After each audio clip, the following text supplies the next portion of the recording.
All right, let's get into this. So, first of all, I want to say that I'm not rich and I don't have it all figured out. And I'm not here to sell you a course. I'm just going to tell you my story, my true story, on how I basically went from being homeless, living in my car, um, trying to find a sink to shower in during COVID, to cashing out $50,000 in crypto profits. So let's just start from the beginning. I moved to LA from Arizona in like, I don't know, 2017, 2018, in hopes and dreams of pursuing a music career. I went to audio engineering school out here in Arizona, and I was able to get an internship through the school in LA.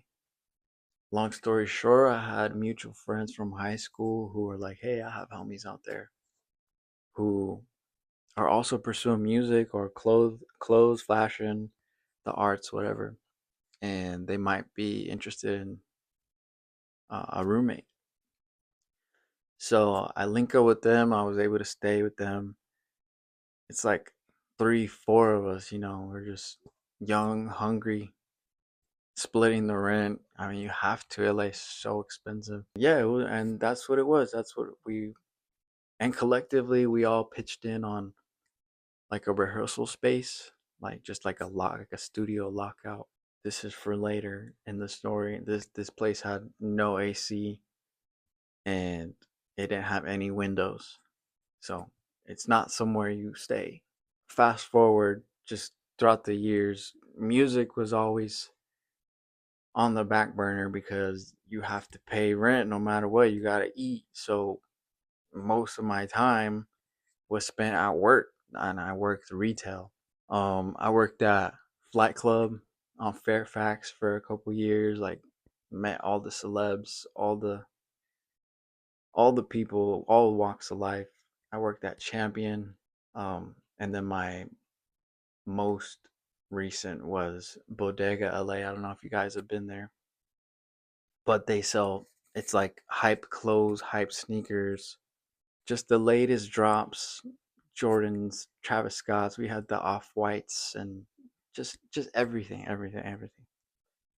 And that's where most of my time went. And then at night, so we'd work all day, and then at night we still try to pursue music. And then we'd go to the studio, which was in North Hollywood, and then try to do music, work on music, and come home, do it all over again. Well, we had, I'm fast forwarding through multiple apartments and moving, and at this particular time, we had a spot in Koreatown. Slowly and slowly, LA just started to knock us out one by one. So it was like three, four of us living in that apartment, and then it just became too much. And then one of us moved back to Arizona. Then the next person moved back to Arizona, and then it was just me and one other person living there, and we were making it work. We were just, I mean, it was what it was, and I mean, any basic rent, it was like, I think we were paying like 17, 1800 for one bedroom apartment, no parking. Basically, working retail, working at bodega, pretty much your whole check is going to rent. And then music just became just a distant goal. It was just, and it made me start thinking about, what the heck am I doing? Like, what am I doing out here? Like, Arizona's so much cheaper. And that's exactly how my roommates were thinking. So eventually, the only roommate I had left, he moved back. So it was just me, and now I had to pay the full amount of rent. And that was pretty hard. That was tough. And but luckily, I only had, I don't know, maybe it was like 2 months left. of the actual lease. So I was living by myself there. And I mean, it was literally just my entire check was to pay rent. Like I had nothing.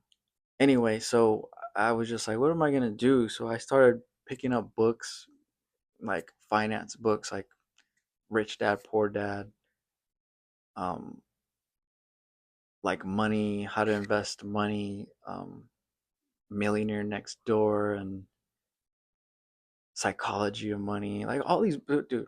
I I I read every book, or I audio read every single book while I was working at the warehouse at Bodega. I would just pop in an audiobook and crank out books on how rich people make money. And after reading all of these books, the main thing rich people do is they invest, whether that's real estate or just indexes, mutual funds, bonds, gold. But it was always like long term, like you're going to put your money in a Roth and over 30 years you'll make whatever compounding, which is like sound advice, like there's no knocking that. So, yeah, it's sound advice, and you should put money for retirement and do all that. But I was thinking shorter term, I guess. I wanted money now, bro. So, the next best thing, crypto. Bitcoin was out. Everybody knew Ethereum, everyone knew Litecoin, XRP, Stellar Lumens, Cardano. Anyway, I just typed stuff up into YouTube, and lo and behold, Blockchain Backer page came out, or his YouTube channel. Bro, I've been thugging with him since day one, bro. Like before the lawsuit type. So at that time, XRP, I mean, he was big XRP, so I didn't know, man. I was just like, what is this? At that time, XRP was probably like 21 cents, 22 cents. So I was like, let me invest in this. Every paycheck, even if it was 10, 20, $50, like XRP, right? It was like, you know, I don't know where I had like $100 in XRP, $200 XRP, and it just kept going and going. Fast forward, lawsuit hits. Um, at that point, I probably had like, I don't know, maybe like $2,000 worth of XRP. But I'm telling you, I know putting $10 aside like a week or $5, like I know it sounds like it's nothing, but bro, that shit adds up. It adds up. I'm telling you, it adds up. So like, I never saved 2 grand ever in nothing. Like I was just like, whoa, I just had this little chunk, and I didn't touch it. And then the lawsuit hit, and then XRP, I was able to buy XRP at like, I think like the lowest I ever bought it was probably like 11 cents. So I was just like, whatever. Like I'm just gonna keep buying. I'm gonna keep buying. And then 200, I mean 2000 became $4,000, and I was just like, dang, like I got a little chunk. Like I never had $4,000 ever, bro. So I was proud of myself just for that. And then on the other side, bringing it back to Koreatown, the lease on my apartment is now over, and it's like, oh, well, I still have a job, and I was the a manager, the stockroom manager at Bodega. I either had to sign a lease by myself, like I didn't have any more roommates to act to like depend on, and it's like I'm just working. My entire check would be paying a new apartment. Like that's like what? No, bro. Like that leaves no money for going out. Nothing like buying food. Like bro, what? No. So I just was like, well, fuck, I'm just gonna sleep in the car, I guess, bro. What am I supposed to do? So that's what I did. I got all my shit. I mean, everything that was the most important. I went to IKEA. I bought like big old bins, put everything in there, and stacked in my car. Mind you, I had a two-seater BMW. It was an old BMW, but it was a two-seater, so there's no room in that car. Um, yeah. So it was hard. On the bright side, my whole check, I wasn't putting it towards rent anymore. So it was like my bank account started to be like, whoa, what the heck? And I mean, like my coworkers, like they was buying whatever hype clothes, and we had the 40% discount too, mind you. I mean, I didn't not buy nothing, I was still a little fly, but I mean, I was just like, you know, everybody had their own little style, and then when new product would drop, and it was like, calling my name, they would be like, "Yo, like you should buy this," and I was just like, "I mean, nah, I don't need that. I don't need that." Everything I saved, every penny I put into XRP, bro. Especially at that time, I think I was putting like every check, I was putting like 700, $800 into XRP. It was just like no rent, and at that point, it was just like, and I'm buying it at, I'm telling you, it's like 20 cents. That's like 25, 30 cents now. It's like 30 some cents. I was stacking, bro. I didn't care. It was just like lawsuit, whatever, like another bear market. I was not selling. I just kept stacking and stacking. And at first, my goal was just like, if it hits a buck, if XRP ever hits a buck, then I'll cash out. So at this point, I don't know. I probably had like 15,000 XRP or like 20,000 XRP. So I'm like, yo, if XRP hits a buck, I got 20 bands. So it's like, that's something, bro. That's definitely something. And as luck would have it, COVID hit. So at this point, I was like finding little spots to park at. I, I was sore, wake up, and I would go to the gym and I would shower there. But now that COVID hit, bro, there was no more shower. Everything closed. Like there was nothing. There was nothing. There was nowhere for me to go.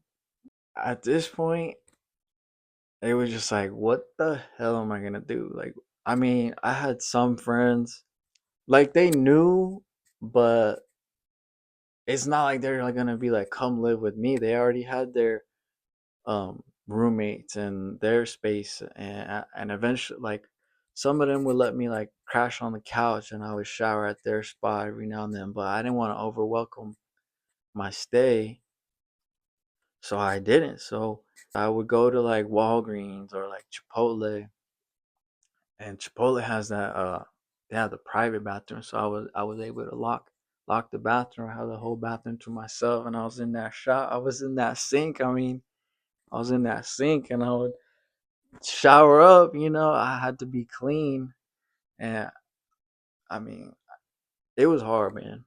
I even shaved my head bald because I couldn't shampoo. I couldn't afford a shampoo at the time. I was in the trenches, bro. It was hard, but it was like I was homeless, but I had so much fucking money. It was crazy. I mean, at the time, you know, seeing 10,000, $15,000 in your portfolio or in my wallet, it's just like, I felt fine. I was just like, it's worth it. I'm doing something right. And that's when I remembered um that lockout space, the music rehearsal space. And mind you, like this place, it's not nice. It's just like, imagine just like a storage place, and they just foamed out the walls just so you can beat on some drums.